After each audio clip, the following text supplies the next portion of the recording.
Hello, today I'm going to show you how I made the engine sounds for the vehicle template in Unreal Engine.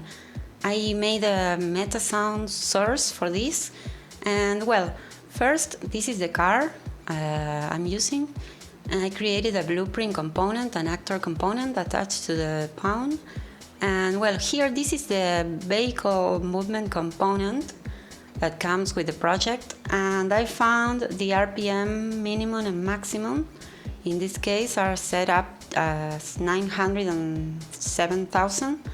So I divided, it will play at a different pitch, the main sound of the engine, a different pitch according to the RPM of the car at each moment. So I thought about dividing the RPM range in 6 segments and create 6 clips and pitch them down or up depending on the RPM. And so, well, there's a MetaSound node that will do that. And well, very quickly, these are the sounds for on-load. I made 6 sounds for on-load and 6 for off-load. Each of them is 6 semitones higher than the other one. And these are, for instance, the offload.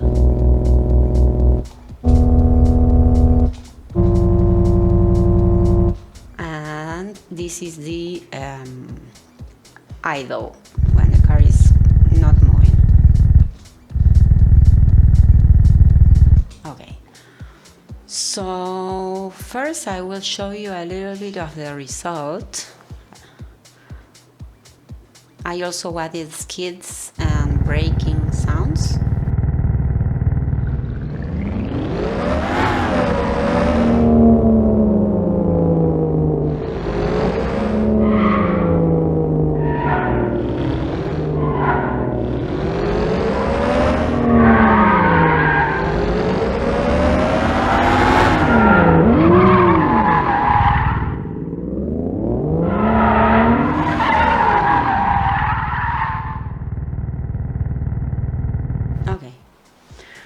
So, what I did is this, what I thought, thinking about the crossfade, the moment when 2 clips will play, what I did is playing the root without any pitch shift. It will be the middle of each segment, and I will pitch up 3 semitones and pitch down 4 semitones each clip, excepting for the first one, that is -3 and 3.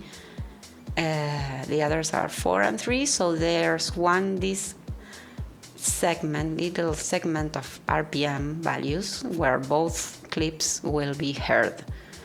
The rest of the moments, all the others will be silent, and you will hear only one depending on the RPM. So this is the MetaSound source.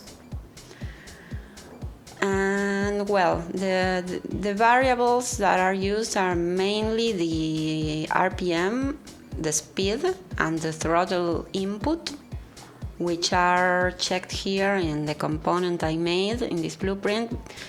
I'm getting the values from the movement component of the car and watching the value, and if a value changes, it fires these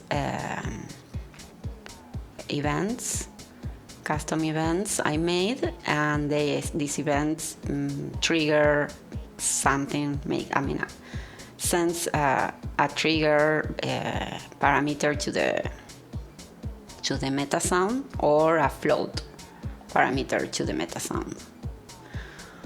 So, the MetaSound is attached to the pawn too here.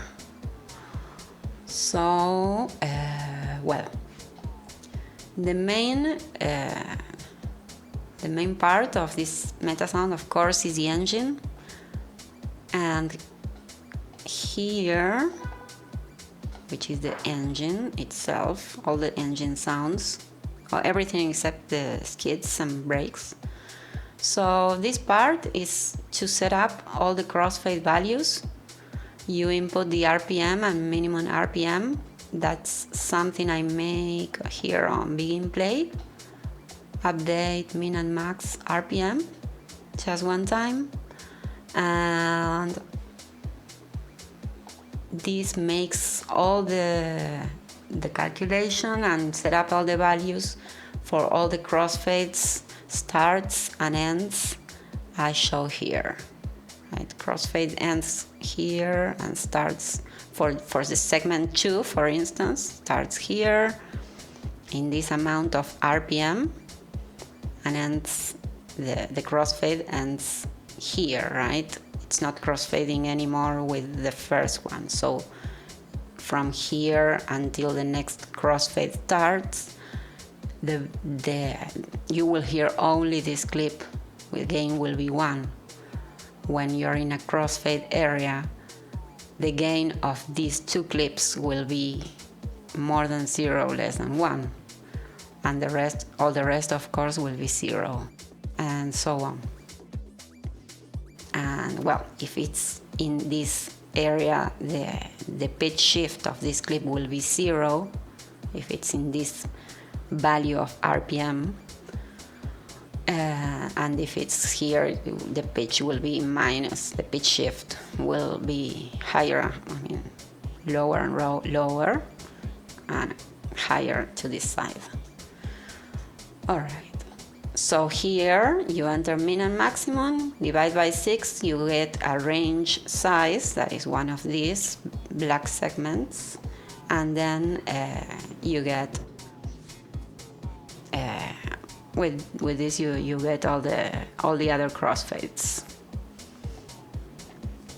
Well, this part, it has the players that will play each range segment, but it plays both the loop, on-load and off-load asset, each of them.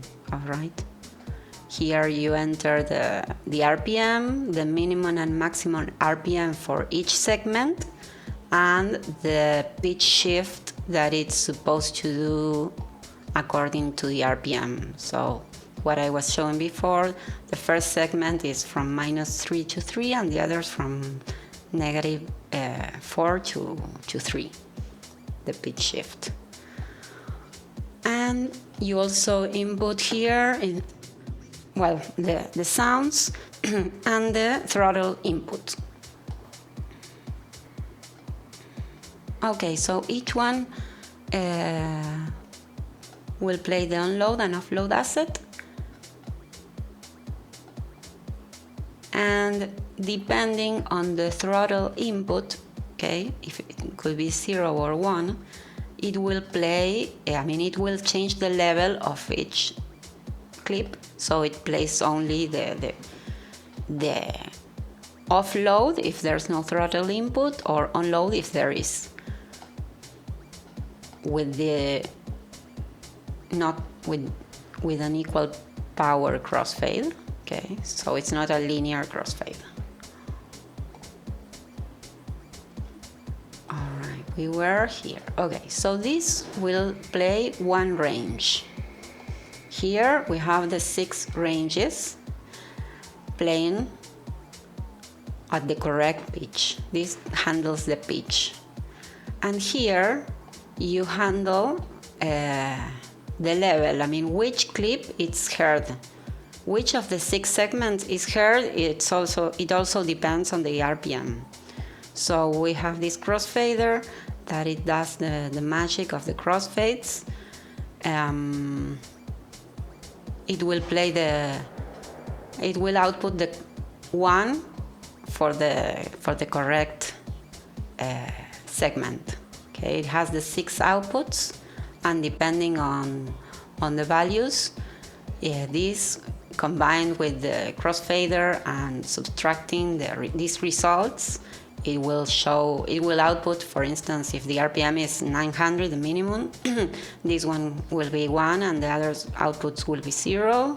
If it's in a crossfade area, it will be more than 0 and less than 1 in the 2 corresponding segments, and so on. Okay. So here you handle which is heard, and here you handle the correct pitch. And this is another player, the same for the idle. The idle, it only plays if the car is not moving. Actually, I put here, I use the same node, but I set it up until from speed from 0 to 15. It will be heard the idle, and otherwise you will hear on load or offload, depending on the throttle input.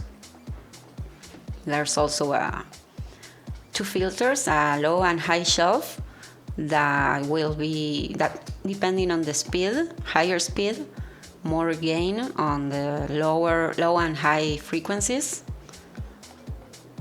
And well, that's it.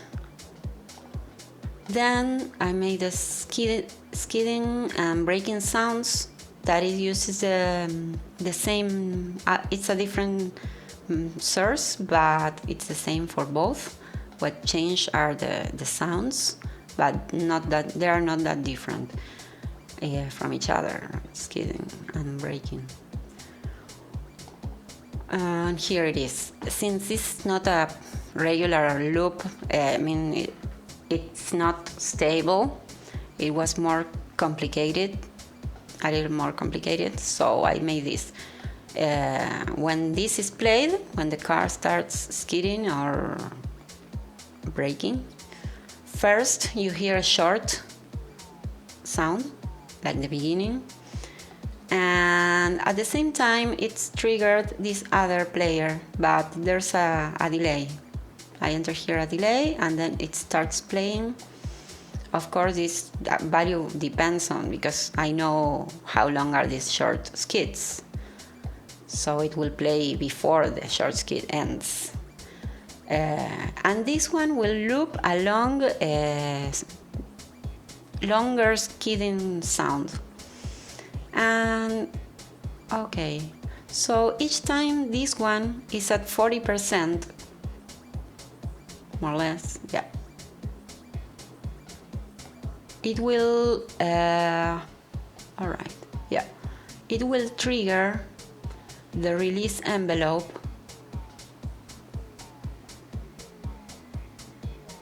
Okay. Actually, I said 40, but it's 50. I changed it. I change it later. Okay. It will play the release of this loop, so you will start listening this other loop, because the attack of this one, this one is played and this one is released, so it's like a crossfade. But this one is not stopped ever, it's a loop, so once it reaches 70%, the release of this one is triggered, and then that's why you start hearing this one. Let me see. Okay.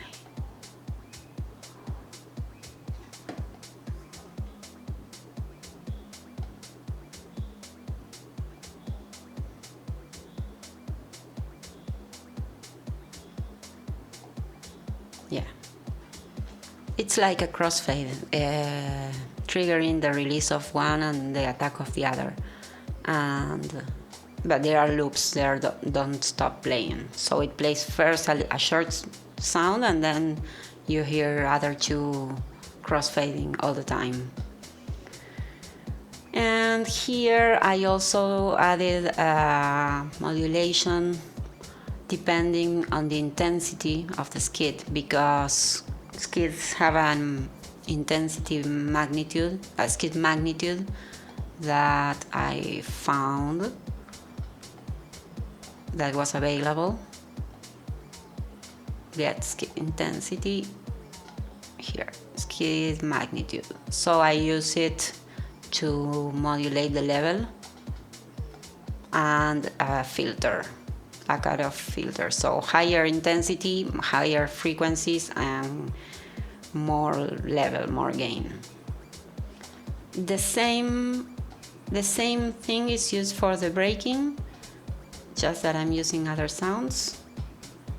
And well, that's it so far. I added this an attenuation, so it's mono, and that's why I haven't added the wheel sounds. I would like to add the wheel sounds to different components and attach them to each wheel.